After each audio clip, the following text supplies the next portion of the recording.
বাংলার চালচিত্র বইটা নিয়ে আবার আসলাম। এখন দেশের পরিস্থিতি বেশ স্বাভাবিক, আমি জানি না ওদের তরুণ বিষয়টা নিয়ে আসলে আমি কথা বলতে চাচ্ছি। আমার ইচ্ছা দুইটা বিষয় নিয়ে একটু কথা বলার। এখন যেহেতু দেশের পরিস্থিতি একটু হলেও স্বাভাবিকতার ফিরে এসেছে, আমার মনে হয় যারা এখনো হাসপাতালে আছেন আহত হয়ে বা যারা নিহত হয়েছেন তাদের যে জানাজা বা অন্যান্য ব্যবস্থা আছে, তাদের সৎকারের যে ব্যবস্থা সেগুলো হচ্ছে কিনা সেগুলো মনে হয় আমার একটু নজরে নেওয়া উচিত। যেহেতু আমি একজন শিক্ষার্থী হিসেবে তেমন বেশি কিছু করতে পারছি না, আর বাসা থেকেও তেমন কোনো উদ্যোগ নিতে পারছি না। আমার মনে হয় যারা যারা শোনেন তারা একটু হলেও চেষ্টা করলে হয়তো বা পরিবর্তনটা আসতো। বিশেষ করে যারা আন্দোলনে এত কষ্ট করে এত আহত হয়েছে তাদের অনেকেই কিন্তু তাদের পরিবারের সাথে একটা মনোমালিন্যতা দেখা যাচ্ছে, যে তাদের পরিবারের অনেকেই তাদের উপর অভিযোগ করেছে যে তারা যেহেতু এটা একটা বিষয় বুঝতেই পারছেন যে একজন পরিবারের কেউ যখন অসুস্থ হয়ে বা আহত হয় তখন তার, যদিও তাকে দোষ দেওয়া উচিত না যে তার কোনো একটা কারণে এইরকম অবস্থা হয়েছে, তবুও দেওয়া হয়। আর বাংলাদেশে যে একটা জিনিসটা দেখা যায় যে সন্তানের সাথে বাবা মার দূরত্ব হচ্ছে বেশি, আহ, বিশেষ করে এখনকার জেনারেশনের সাথে। আর এখনকার জেনজি আর বেশিরভাগ জেনজি বাবা মা আর জেন এক্স বা জেন মিলেনিয়াল তেমন নেই। মিলেনিয়ালদের বাচ্চা কাচ্চা এখন জেনারেশন আলফা, যেহেতু এরকম দেখা যাচ্ছে যে একটা পুরো একটা জেনারেশন গ্যাপ আমাদের মাঝে, মানে মিলেনিয়াল মিলেনিয়াল আছে জেনজি আর জেন এক্স এর মাঝে। তো দেখা যায় এটা একটা বেশি সমস্যা হয়ে দাঁড়ায় যখন দেখা যায় আমরা এমন সব বিষয় নিয়ে চিন্তিত বা কথা বলছি যেটা হয়তো বা আমাদের পূর্বকালের জেনারেশনের কাছে বেশি গুরুত্ব বহন করতো না। তো এরকম কিছু বিষয় নিয়ে আজকে না হয় কথা বলি। আজকে বইয়ের গল্প থাক, আমার আজকে বই তেমন পড়তে ইচ্ছা করছে না। আর যেহেতু দেশে এত কিছু হয়ে যাচ্ছে আমি আসলে মনোযোগও দিতে পারছি না। আর আমাদের একটা ঘটনা দেখছি বেশি করে, বিশেষ করে অনেক স্কুলে কিন্তু ভিকারুননিসা বলুন, তারপর বগুড়ার দিকে পুলিশ ক্যান্টনমেন্ট, তারপর এপিবিএন পুলিশ ক্যান্টনমেন্ট না সরি পুলিশ লাইন স্কুল বা এরকম কয়েকটা স্কুলের মানে অধ্যক্ষদের বা এমনি যারা প্রধান শিক্ষক আছে তাদের পদত্যাগ নিয়ে অনেক কথা কথা উঠেছে, প্রশ্ন উঠেছে, এখন অনেক প্রতিবাদ হচ্ছে। বিশেষ করে দেখা যায় যে বগুড়ায় অনেকগুলো বেসরকারি স্কুল, আমি নাম উল্লেখ করতে চাচ্ছি না, কিন্তু তাদের স্কুলে এমন চিত্রও দেখা গেছে যে তারা স্কুল একটা এক দফা দাবি দিয়েছে। কিন্তু এখানে তো তাদের তো ভাবতে হবে যে হুট করে এক দফা দাবি দিলেই হবে না। আর আন্দোলনের সময় যখন দেখা গিয়েছিল যে তখন কিন্তু প্রথমেই এক দফা দাবি ছিল না যে হাসিনা পদত্যাগ করুক। প্রথমে কিন্তু আমরা আমরা না বললে হতো সমন্বয়করা যারা অনেক বেশি অবদান রেখেছে তারা প্রথমে কিন্তু এক দফা দাবি দেননি, তার প্রথমে 6 দফা 9 দফা এইভাবে করে করে যখন দেখলেন যে তাদের দাবি আদায় হচ্ছে না তখনই কিন্তু তারা এক দফা দাবি দিয়েছিল। কিন্তু তারপর আমি দেখতে পাচ্ছি যে আমি যেহেতু একটা বেসরকারি বিদ্যালয়ে পড়ি, তো সেখানে চিত্রপটটা এরকম যে তারা চাচ্ছে অধ্যক্ষর পদত্যাগ ঘটাক। কারণ অধ্যক্ষ আহ, ওনার নামে কিছু দুর্নীতির অভিযোগ আছে, কিন্তু সেগুলো আগেই আমরা না তদন্ত করে তার পদত্যাগের দাবি করতে পারি না। আর অন্যান্য যে স্কুলে যেখানে পদত্যাগ হয়ে গেছে সেখানে কথাটা ভিন্ন, কারণ তাদের বিরুদ্ধে যে দুর্নীতির আহ দাবিটা এসেছিল সেটা তদন্ত করে হয়তো বা দেখা হয়েছে।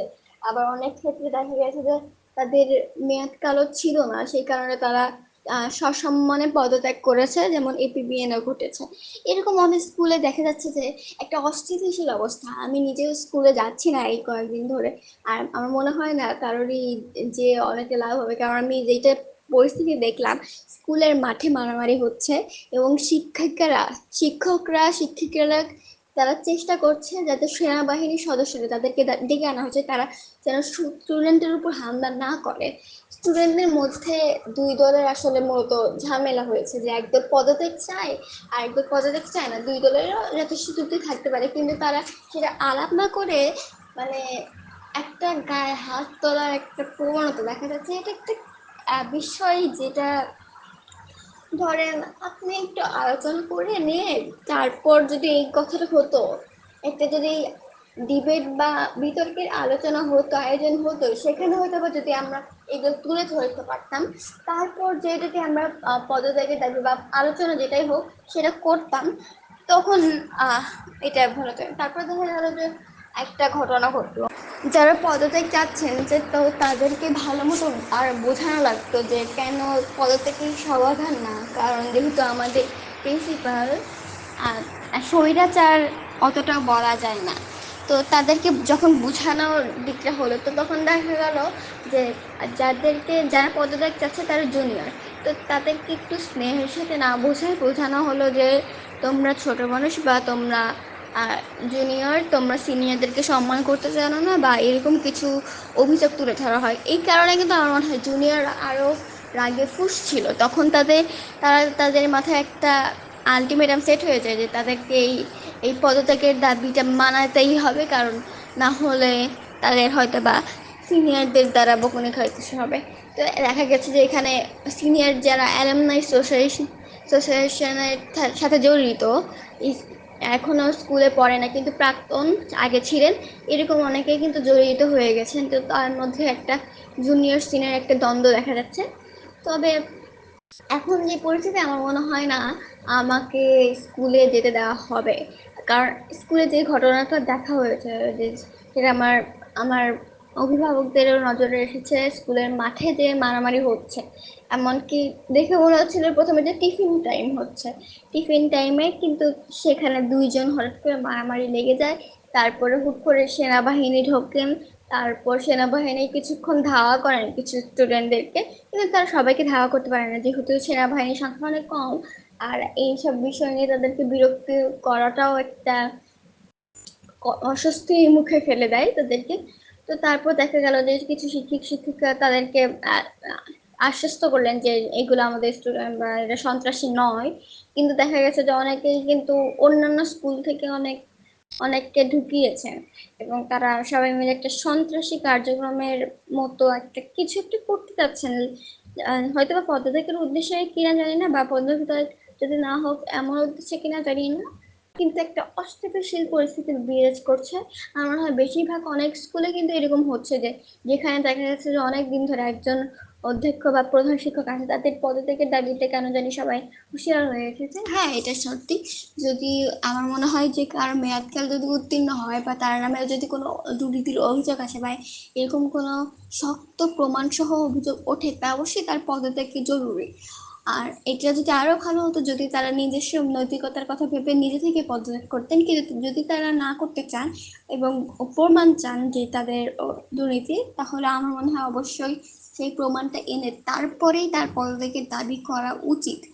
আর এখন দেখা যাচ্ছে যে ওখানে অনেক অযৌক্তিক দাবি উঠে এসেছে, যেমন আমাদের স্কুলে একটা অসুবিধা, সেটা হচ্ছে স্কুলের আয়না, মানে স্কুলের বাথরুমে আয়না তেমন থাকা অতটাও নর্মাল না, কিন্তু তবে অনেকে দাবি করেছে মানে স্কুলের বাথরুমে আয়না নাই, স্কুলের মাঠে সবাইকে ঢুকতে দেওয়া হয় না, বা ফিল্টারের যে পানি, সেই ফিল্টারের পানি আমরা টয়লেটের যে ট্যাপটা আছে সেই ট্যাপটার পাশে অন্য একটা ভালো ট্যাপ থেকে নিই, যেখানে অজি করার কাজে ব্যবহার করতে হয়। তো এইসব অনেক বিষয় উঠে এসেছে, আমার মনে হয় যে সেগুলো এখন না বলে আগে প্রিন্সিপালের সাথে আলাপ আলোচনা করে প্রথমে একটা আবেদনপত্র দিতে হবে, তারপর সেই আবেদনটা যদি গৃহীত হয় তারপর আলোচনা হবে যে কীভাবে কাজটা করা হবে, তারপর একটা প্রসেসের মাধ্যমে আসা যায়। কিন্তু তারা না করে অনেকে যাচ্ছে যে প্রথম দিনেই তাদের কথা মেনে একটা সুরাহা হবে, এইটা তারা বুঝতে চাচ্ছে না যে একটা প্রসেসের মধ্যে দিয়ে যেতে হবে। হয়তো এই কারণে বিভিন্ন বেসরকারি স্কুল বলেন বা সরকারি স্কুল বলেন, যেগুলো দেখা যাচ্ছে, আর অনেক দেখা গেল যে কয়েকজন ভিসি পদত্যাগ করেছেন ভার্সিটি লেভেলে, সেই কারণে হয়তো একটা ঘটনা ঘটেছে যে সবাই অনুপ্রাণিত হচ্ছে যে না, ওনারা যদি করেন তাহলে ইনাদেরও করা উচিত, কারণ এনারা আন্দোলনের সময় চুপচাপ ছিলেন। এইটা তো একটা ভালো যুক্তি হলো না, কারণ আমি জানি যেহেতু আমাদের অভিভাবকদের মধ্যে অনেকে কিন্তু আন্দোলনের সন্তানদের যেতে দেয়নি, কিন্তু অনেকে জোর করে পালিয়ে এসে আন্দোলনে যোগ দিয়েছিল। এখন তো আমরা অভিভাবকদের নামে মামলা করে দিতে পারি না বা তাদের নামে পদত্যাগের দাবি তুলতে পারি না।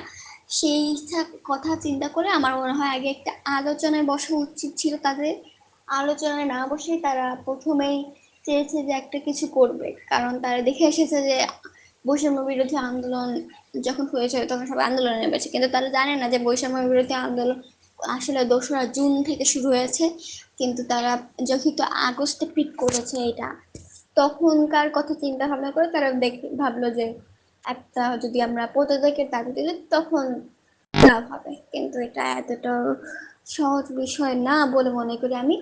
আর আমার ইচ্ছা ভবিষ্যতে আমি অপরাধ বিজ্ঞান বা ল এরকম কিছু নিয়ে আমি থাকতে চাই, যে কারণে আমার মনে হয় এই বিষয়টাতে একটু মানুষের সাইকোলজিকে প্রাধান্য দিয়ে দুই দলেরই ভেবে দেখা উচিত। এখন যেটা দেখা যাচ্ছে যে সিনিয়ররা ভাবছেন যে জুনিয়ররা তাদেরকে সম্মান করতে চায় না, আবার জুনিয়ররাও বলছেন যে এমন ওনাদেরকে আমরা কেন সম্মান দিব, ওনারা তো আমাদের গায়ে হাত তুলেছে। মানে একটা খুবই খারাপ অবস্থা বলতে পারেন, কারণ মানে একটা স্কুল তো এখন কিভাবে করলে সেটা যে সমাধান হবে, এটা একদলকে বললে অন্য দল অবশ্যই খেপে যাবে, এরকম একটা অবস্থা। কিন্তু এখন একটা মনোভাব যেটা আমাদের সবার মাঝে না থাকলে কিছু কিছু মানুষের মধ্যে আছে, যে আপনি যদি বলেন যে আপনার পরোটা পছন্দ, অন্য একদল বলে তার মানে তোমার রুটি পছন্দ না, এই নিয়ে করে তারা অনেক প্রতিবাদ করবে, বলবে যে তোমার কেন রুটি পছন্দ না, তুমি তার মানে রুটির বিপক্ষে কথা বলছো এরকম।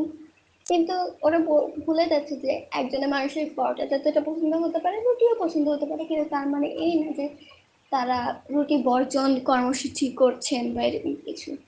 তো এটা দেখা যাচ্ছে যে আমাদের সাম্প্রদায়িকতার কথা যদি চিন্তা করে যে সকল সংঘাত ঘটেছে সেক্ষেত্রে এরকম যে দেখা যাচ্ছে যে একদল ভাবে যে একদল যদি বলে যে ও আমার তো এটা পছন্দ, তখন অন্য দল টুক করে বলে তার মানে তুমি ওটার বিরুদ্ধে যাচ্ছ, যেখানে এই নিয়ে তেমন কোনো কথাই নেই। ধরেন যেমন বলা হয় যদি যে একজন বললো যে আমার বরকা পছন্দ, আমি বরকা পরে স্বাচ্ছন্দ্য বোধ করি, কিন্তু তার ব্যক্তিগত দিকগুলো চিন্তা না করে আরেকজন বলে রাখবে তার মানে আপনি যারা বরকা পরে না তাদেরকে অপছন্দ করেন। এরকম একটা মনোভাব দেখা যাচ্ছে, সেটা আমার মনে হয় ভালো নয়, কারণ আপনি একটা স্টিরিওটাইপিক্যাল ভাবে একজন মানুষকে চিন্তা করতেছেন যে সে নিশ্চয়ই এই ধরনের মানুষ, তার মানে এরকম জিনিস তাকে পছন্দ হবে। কিন্তু একজন ব্যক্তিগত লেভেলে মানুষ অনেক কিছু হতে পারে, হয়তো বা তাকে বাইরে দেখে অবশ্যই চেনা যাবে না যে সে ভিতরে ভিতরে আসলে কোন জিনিসটা ফিল করে। একজন যদি বরকায় স্বাচ্ছন্দ্য বোধ করে সে বরকা পড়ুক, আরেকজন তাই বলে তো সে অন্য আরেকজনকে ছোট করছে না যারা বরকা পছন্দ করে না। আর ছোট করলেও তাদেরও ভাবা উচিত যারা যেহেতু তাদের পছন্দ মতো পোশাক পরার সুযোগ পেয়েছে, অন্যদেরও সুযোগ পাওয়া উচিত যতক্ষণ না সেটা অন্যদের মানে অসুবিধা সৃষ্টি করে। আর এই অসুবিধাটা মানে এমন অসুবিধাটা বোঝাচ্ছি না যেটা অনেকে হয়তো ভাবেন যে অন্যরা তাদের একটা এক্সপিরিয়েন্স তার একটা মনোভাব থাকে, বিশেষ করে রেপিস্টদের মনে বা যারা রেপিস্টদের ফ্রেন্ড বা তাদের সাপোর্টের কথা বলেন, এরকম রেপিস্টদের একটা যুক্তি থাকে যে ও তো এইরকম পোশাক পরেছিল বা ও এইরকম আচরণ ভঙ্গি করেছিল, কিন্তু এটা খুবই খেলো একটা যুক্তি, কারণ সব সময় এমন হয় না যে তারা সবসময় ইঙ্গিতপূর্ণ আচরণ করে বলে রেপ্ট হয়, কারণ অনেক সময় দেখা গেছে যে একজন বৃদ্ধ মানুষকে বা একজন শিশুকে পর্যন্ত এরকম ঘটনার শিকার হয়ে হয়েছে, যার কারণে আমার মনে হয় না একজন বৃদ্ধ মানুষ বা একটা শিশু যে তাকে ইঙ্গিতপূর্ণ আচরণ করা হয়েছে। এবং এছাড়াও দেখা যায় যে অনেক সময় বুদ্ধি প্রতিবন্ধী মানুষরা এই এরকম রেপের শিকার হয়, তারা নিশ্চয়ই ইঙ্গিতপূর্ণ আচরণ করতে বের হননি, বা হলেও আমাদের সেটা স্নেহের সাথে ট্রিট করা উচিত। কিন্তু যারা রেপিস্ট তারা যেই এই যুক্তিটা দেয় খেলো যুক্তি, সেই যুক্তি একটা ঘৃণ্য মানে কি বলবো অযৌক্তিক তো বটেই, তার পাশাপাশি এই যুক্তির কোনো ভিত্তি নেই। এরকম এইরকম যুক্তি যদি আমি রেপের উদাহরণ দিয়ে বললাম, এটা হয়তো বা অনেক খারাপ লাগতে পারে, কিন্তু আমার মনে হয় এরকম ভাবে অনেকে কিন্তু দুষছে নাকি অন্যকে। যারা কয়েকদিন আগে আন্দোলনে একসাথে পুলিশের সাথে যে কথা বলা বা একসাথে রুখে দাঁড়াতেন, আমার মনে হয় না দরকার আছে তাদের মধ্যে বিভেদ সৃষ্টি করার। এরকম করার কারণে কিন্তু আগে যেটা দেখা গিয়েছিল যে অনেক জুনিয়র সিনিয়র সবাই মিলে একসাথেই কিন্তু আন্দোলনে গিয়েছিলেন। আমি যেটা দেখেছি যে আমার অনেকগুলো জুনিয়র বা আমার ক্লাসমেটরা যে বড় আপু ভাইয়াদের প্রাক্তনদের সাহায্য নিয়ে একসাথে আন্দোলনে অংশ নিয়েছে, কিন্তু এখন যেটা দেখা যাচ্ছে তাদের মধ্যে একটা বিভেদ তৈরি করার সৃষ্টি করার একটা প্রবণতা দেখা যাচ্ছে যে একজন ওর এক জুনিয়ররা বলতেছে সিনিয়ররা তো এখন প্রাক্তন স্কুলের, তাদের এইসব বিষয়ে ইন্টারফেয়ার করা উচিত না। আবার সিনিয়ররা বলছেন যে জুনিয়ররা তাদেরকে যথেষ্ট সম্মান দেননি। এখন দুপক্ষেরই যুক্তি আছে, কিন্তু সেই যুক্তিগুলো তাদের আমাকে আমি না বলে তাদের এক পক্ষকে অন্য পক্ষে বলা উচিত যে এইসব যুক্তি এখন এটার বিপক্ষে বলুন, মানে একটা আলোচনা হোক, সুষ্ঠু আলোচনা হোক। কিন্তু ওটা আলোচনা করলে যে সমাধান হবে এমন না, হয়তো বা দেখা যাবে তারপরেও তাদের মধ্যে একটা বিরোধ থেকে যাবে। সেটার জন্য কি কি করা উচিত আমার মনে হয়, আমি একজন শিক্ষার্থী হিসেবে না বললে যারা অনেক ভালো অবস্থায় রয়েছে, উচ্চ অবস্থায়, যেমন আমাদের যার প্রধান শিক্ষক বা শিক্ষকরা যারা অধ্যক্ষ উপাধ্যক্ষ, তাদেরকে আমার মনে হয় জড়িত করা উচিত। তাদের এই বিষয়টা স্থিতিশীল করার জন্য একটু হলেও ভাবা উচিত। তো যাই হোক, অনেকক্ষণ কথা হলো এইসব নিয়ে। এখন এটা আমি একা হয়তো কথা বলে থামাতে পারবো না, কিন্তু আমার মনে হয় এটা নিয়ে কথা বলা উচিত ছিল আবার। আমি এই কথা বলাটা চালিয়ে যাব ভাবছি। আর যাতে আমি কয়েক বছর পর দেখতে পারি যে আসলে আমার মনোভাবের কতটা পার্থক্য তখনকার সাথে এখনকার। কারণ আমার যতদূর মনে হয় আমি একজন সাধারণ শিক্ষার্থী, এখন আমি স্কুল লেভেলে পড়াশোনা করছি। আর কিন্তু আমার তারপরে কিছু যা বলার আছে তা বলার অবশ্য অধিকার আছে, যতক্ষণ না আমার বাক স্বাধীনতা অন্যের ক্ষতি করে। না হলে আমি তো ইচ্ছা করলেই বাইরে যেয়ে এমন সব স্লোগান দিতে পারি। আর এখন যেটা দেখা যাচ্ছে সাম্প্রদায়িক দাঙ্গার ব্যাপারটা, আমি এটা অস্বীকার করতে চাই না। অবশ্যই কিছু কিছু জায়গায় হামলা হয়েছে মন্দিরে বা অন্যান্য বিষয়ে, যেমন রাহুল আনন্দ তার বাড়িতে হামলা হয়েছে এবং তার বাদ্যযন্ত্র পুড়িয়ে দেওয়া হয়েছে, বা এরকম অনেকেই কিন্তু আরও শিকার হয়েছে সাম্প্রদায়িক দাঙ্গার, তাদের বাড়ি হয়তো বা পুড়ে দেওয়া হচ্ছে। অনেকে কিন্তু আওয়ামী লীগের সাথে সংযুক্ত বলে এরকম হয়েছে, কিন্তু তারপরও তারা যে সাফার করেছে এটা আমি স্বীকার করি যে অনেকেরই অযাচিত একটা হামলার শিকার হতে হয়েছে। এখন ব্যক্তিগত পর্যায়ে কী কী করতে পারি সেটা নিয়ে একটা কথা ওঠা উচিত আমার মনে হয়। আমি জানি অনেকে হয়তো বা করছে, অনেকে বাসায়, বিশেষ করে আমার মনে হয় আমার আমার যে সকল গ্রামে আমি থেকেছি, বিশেষ করে আমার নানা বাড়ির ওই দিকে, ওখানে বেশিরভাগই কিন্তু হিন্দু ধর্মাবলম্বী, আর কয়েক ঘর মুসলমান রয়েছে মাত্র। তো সেখানে হয়তো বা দেখেন আপনি এরকম কাজ করে পেয়ে যেতে পারেন না, কিন্তু যেখানে দেখা যায় যে সংখ্যাগরিষ্ঠ অন্য একটা ধর্মে, তো তখন একটা সংখ্যালঘুদের মধ্যে একটা মানে একটা ডাউট থেকে যায় যে তারা কি আদৌ আমাদেরকে প্রোটেক্ট করবে। সে কারণে হয়তো বা অনেকে এখনও বিশ্বাস করতে পারছে না। আমাদের এখন দায়িত্ব যে তারা যেন আমাদেরকে বিশ্বাস করতে পারে, একটা সহনশীল মনোভাবের মধ্যে এই ঘটনাটা যাতে আলোচনা হয় সেরকম একটা দাবি করা। কারণ আমি চাই না যে পূর্ববর্তী সরকারগুলোর মতো এখানে আসে বলা হোক যে এগুলো তো আমরা করছি না, এগুলা দুষ্কৃতিকারীর কাজ, এগুলা কি বলবো, মানে একটা তৃতীয় দলের উপর এটা চাপিয়ে না দিয়ে এই বিষয়গুলো নিয়ে আলোচনা হওয়া উচিত। এক পক্ষ অন্য পক্ষ কথা আগে শুনে তারপর আলোচনা হওয়া উচিত। তো এই ক্ষেত্রে বারবার একটা কথা বলা হচ্ছে যে সহনশীল হওয়া অন্যের, বা সহনশীলতা সবার দরকার। তো এই সহনশীলতা মূলত কি, আমি এটা যেহেতু টাইটেলে দিব এখনও চিন্তা করেছি। আমার মনে হয় এইটা আসলে আমার আরেকটু পড়াশোনা করা উচিত, কিন্তু আমার ব্যক্তিগত যতটুকু ধারণা থেকে আমি মনে করি এবং আমার আশেপাশের মানুষরা তাদের কাছ থেকে যতটুকু শিখেছে, আমার মনে হয় সহনশীলতা ততক্ষণ পর্যন্ত অবশ্যই দরকার যতক্ষণ না একটা আপনার কাছে অন্যায় মনে হচ্ছে এমন কিছু ঘটছে।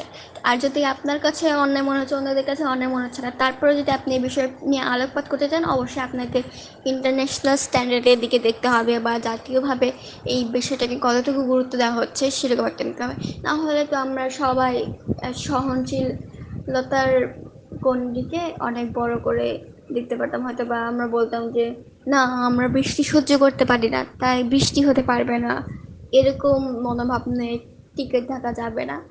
এখন সাম্প্রদায়িক দাঙ্গার ব্যাপারটা যদিও ইন্ডিয়ার অনেকগুলো মিডিয়াতে অনেক বেশি খেলো করে মানে এমন লাউড মিউজিক টিউজিক দিয়ে আর লোভনীয় করে মার্কেটেবল নিউজ প্রকাশ করা হচ্ছে, কিন্তু মার্কেটেবল নিউজ কিন্তু বেশিরভাগ সময় সত্যি হয় না। এই বিষয়টা আমার মনে হয় কিছুটা হলেও যারা ইন্ডিয়ান তারা ধারণা করতে পারবেন, তারা জানেন হয়তো বা, কিন্তু তারপরে জানি না কেন জানি আর বেশি করে গুজব ছড়ানো হচ্ছে টুইটারে বিশেষ করে।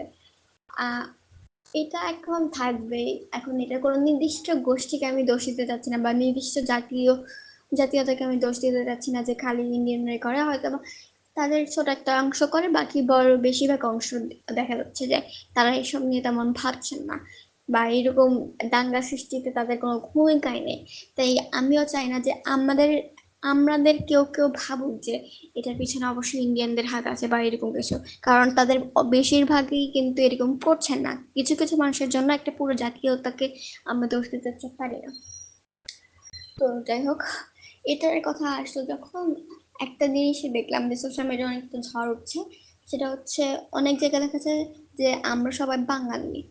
এটা অবশ্যই একটা ভুল স্টেটমেন্ট। আমার এটার বিরুদ্ধে যে প্রতিবাদ হয়েছে সেটার সাথে আমি সহমত পোষণ করি, কারণ আমরা সবাই বাঙালি না, আমরা সবাই বাংলাদেশি। আর এটা হয়তোবা অনেকের মাথায় এখনো ভালো মতো বাঙালি আর বাংলাদেশি দুইটা আলাদা বিষয়, সেটা নিয়ে ভাবা হয়নি। বাংলাদেশি হলো আমাদের জাতীয়তা, আর বাঙালি হচ্ছে আমাদের এথনিক পরিচয়। এখন বাংলাদেশে যেহেতু অনেক এথনিক গ্রুপের মানুষ আছে, বাঙালি নাই শুধু, সে কারণে তাদেরকে সবাইকে কিন্তু বাঙালি বলাটা অবশ্যই ভুল। আর তারা যারা প্রতিবাদ করছে তাদের সাথে আমি সহমত পোষণ করছি অবশ্যই।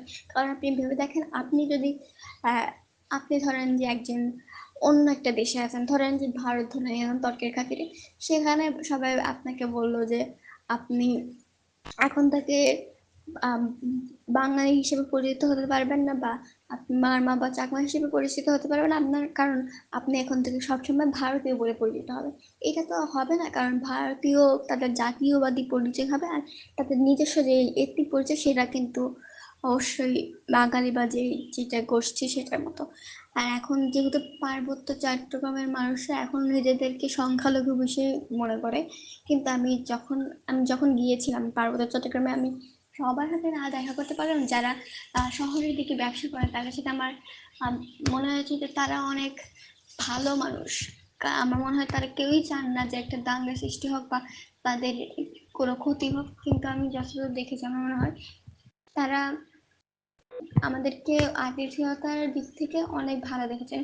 এটা এমন আতিথেয়তা না যে আমরা টাকা দিয়ে ওখানে গেছি বলে বা খাবার খাচ্ছি বলে আমাদেরকে আতিথেয়তা করছে, কারণ তাদের সাথে পরে অনেক কথা হয়েছে এবং তারা সত্যিকারে ভালো মানুষ। আর আমি যখন গিয়েছিলাম পার্বত্য চট্টগ্রামে, তখন আমি শিশু ছিলাম, তাই আমার মনে হয় একজন শিশুর বিবেচনা অনেক পরিষ্কার হয় একজন মানুষের থেকে।